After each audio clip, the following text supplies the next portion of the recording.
people like these public servants, you could say they have a lot of blood on their hands, without a shadow of a doubt, because and they're sociopaths, absolute conscienceless sociopaths, no conscience, only caring about themselves and that group that they're a part of. Here's a one headlight car here. That's why they want so many of these public servants. They're encouraged, I believe, right when they're starting out their careers, to join lodges.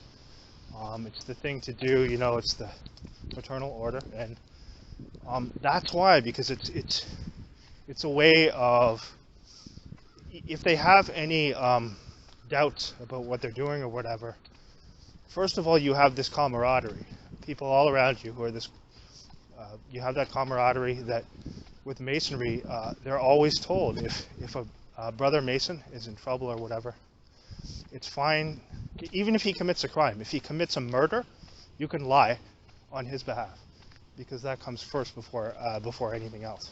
And that's truly what they're told.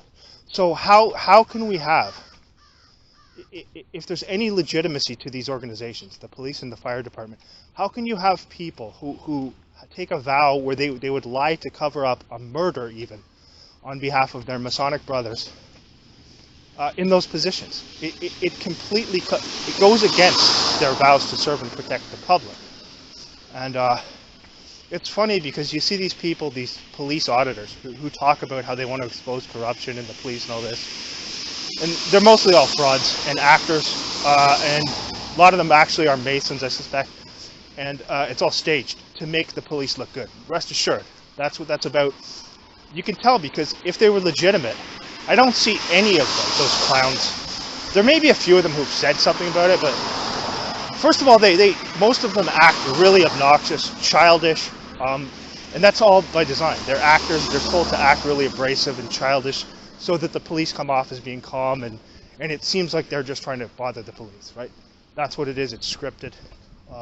The vast majority of those people. There may be some of the smaller ones that are where it's natural, but I don't think that's a lot of the ones that get a large circulation.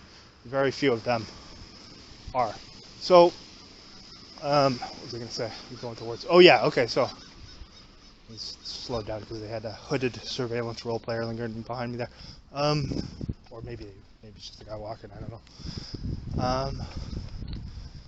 Yeah. So like the thing is.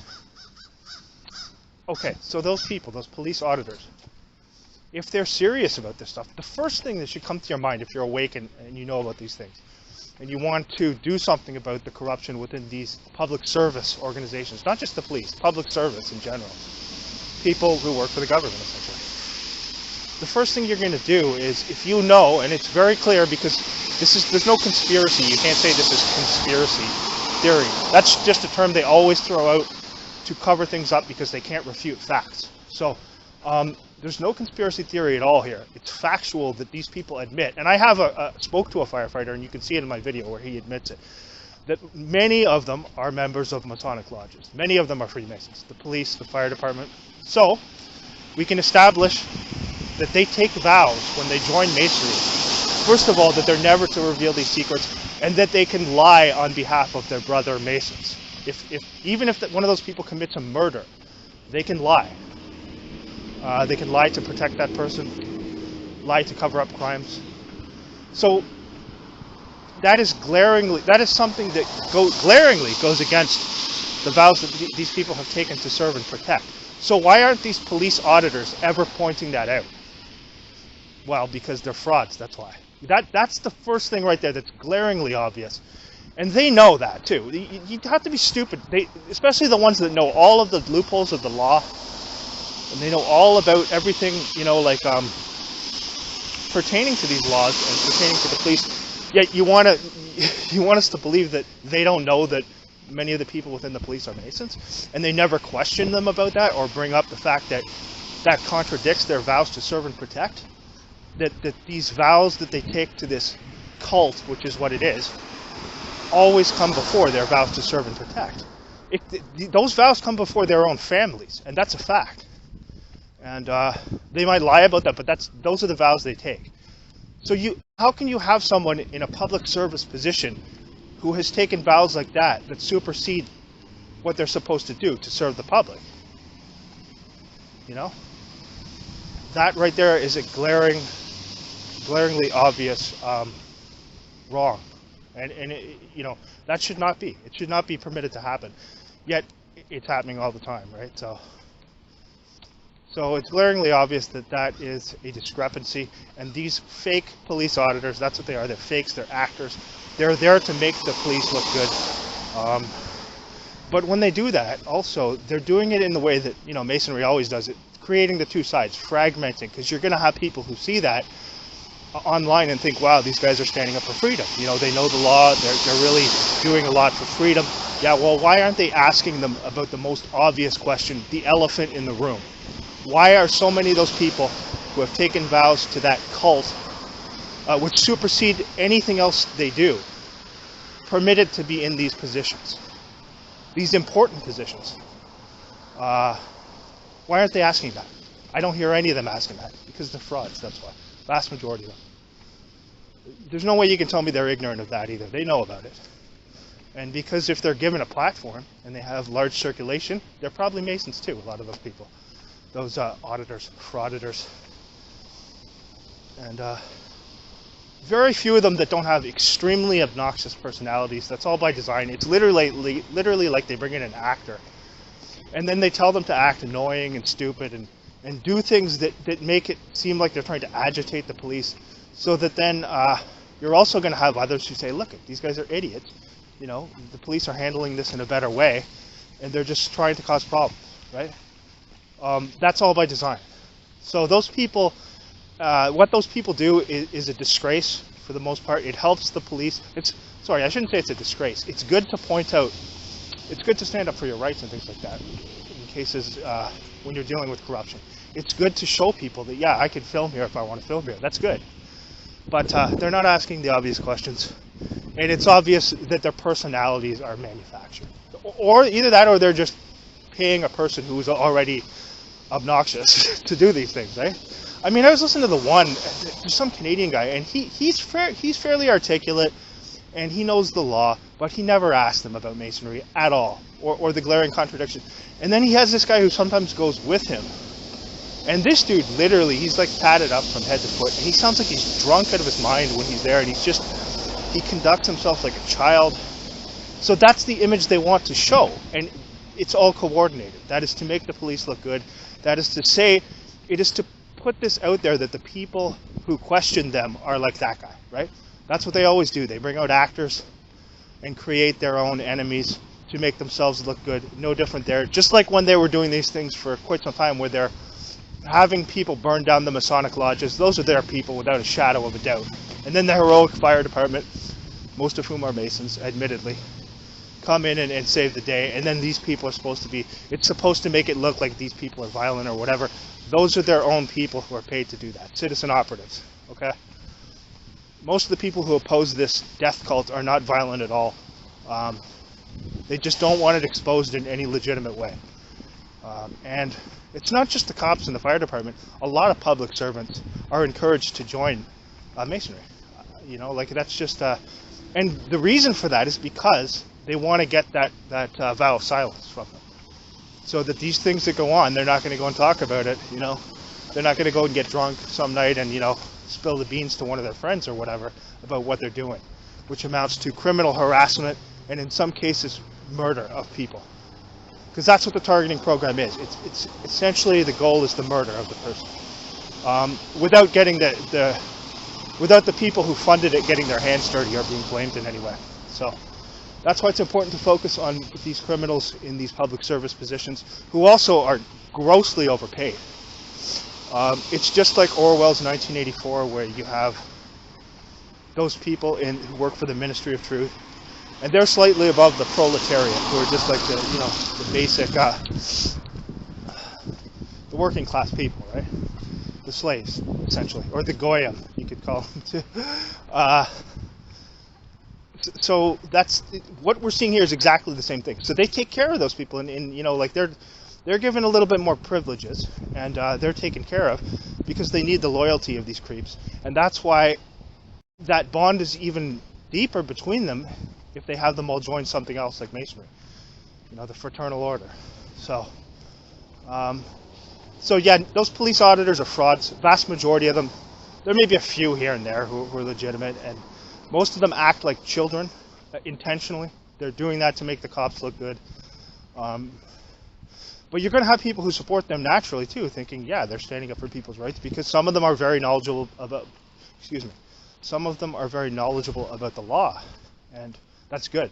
That's good to be knowledgeable about the law. But you also, if you're serious about exposing corruption, one of the first things, the most glaring thing is, why are so many of these people Masons, and why are they permitted to be in these positions when they have taken vows like that, which supersede their vows to serve and protect? They're not asking those questions at all, despite clearly being smart enough to know that these things are going on. Because the whole thing with these people is they want to hide behind this veil of false legitimacy. You're not legitimate with what you're doing. Your job is to uphold the law, and you're involved in doing the opposite. Like, for example, you have police officers in Toronto who I saw openly drinking alcohol while behind the wheel and while in uniform. Now, their job is to uphold the law. Think about that. Not only are they openly breaking the law, they're thumbing their noses and laughing and degrading it. They're thumbing their noses at the people who they're supposed to protect. And I have no doubt they were doing those things just so I would see it as well, just to let me know that that's who they really are, right? And that we can do what we want to do. Well, sure you can. You can do what you want to do, but you're still hiding behind a veil of deceit. So what we can do is take that, show what you're doing, and put it online for people, because there are still a lot of people who aren't a part of your little program to go along with you. And otherwise, they must not like those people seeing that, because otherwise they'd be doing way more aggressive. They're still trying to maintain this facade, which tells you that there's still a lot of people who are deceived. Otherwise, they've just dropped the facade and they would impose utter tyranny, right? Utter tyranny. They'd arrest people for nothing. I mean, they do that anyway sometimes, but it'd be a lot worse. You understand what I'm saying? If they didn't have that contingent of people out there who didn't know that these things were happening. So sure, yeah, go do what you want. Flex your ego, your arrogance, but we can also put that out there too and show what you're doing. And there are some of us who do. But those people, getting back to those auditors, if you're a real targeted person, what those people are doing is much more harmful than you can imagine. They're out there to ruin people who are really targeted. They're out there to help these corrupt cops who are involved in it. For the most part. There may be a few of them who are legit. I'm not saying every single auditor is fake, but certainly to me, when you watch these things, you start to pick up on patterns. And you know that this is what they always do, these people with the deep pockets who fund all these operations. They always hire actors to pretend to be their enemies, so that you can portray your enemies any way you want. You can make them look bad. You can make the people who you oppose look like childish morons, when in reality, they're not that at all. They're intelligent people who want to expose corruption. But they can just send some person out there, put them on YouTube, and have them act like a moron, have them act like an obnoxious child, and then say they're a police auditor or whatever, and people will look at that, and that's going to instantly give support to the police. Because in those videos, usually, there are cases where the police aren't handling it well, but usually in those videos, they're very calm and they handle those situations very well. You can see a stalker come down here to kind of linger here. I'll walk over here. Still got a bit of time. Yeah, typically in those situations, you will see the cops very calm, very close, and typically that's in many cases, except for here, that's usually the way they are, right? So they're not doing any. They themselves are not really doing anything different, although they're not showing that they're stalking people. Some of them do. There's a couple auditors. There's one guy who did show a cop following him and stalking him. So that guy, but I still have my doubts about that guy, because he never ever says anything about the elephant in the room, and that is that so many of these public servants are members of Masonic lodges, and their vows that they take directly contradict their obligations to serve the public and their vows to serve and protect. So none of these auditors are saying anything about that to them. That's because most of them are controlled. Even the ones who really, in other ways they do expose corruption and they do expose things that the cops are doing wrong. then they've also got this thing going on. Oh, this person's a good cop. But listen, they all know about the targeting program, except for the only ones who don't maybe are people who just started out. If you see that movie Training Day, that's probably in some ways an accurate depiction of what goes on. Although it's way worse than that, I'm sure. In real life, it's way worse than that. But they're giving you, as they sometimes do in movies, they're giving you a little bit of truth with that. About how the cops are working with drug dealers, and about how the one guy, he's an honest guy, right? He just starts out in the police. And about how, of course, the other character, the Denzel Washington character, is this really corrupt psychopath cop who's working with drug dealers.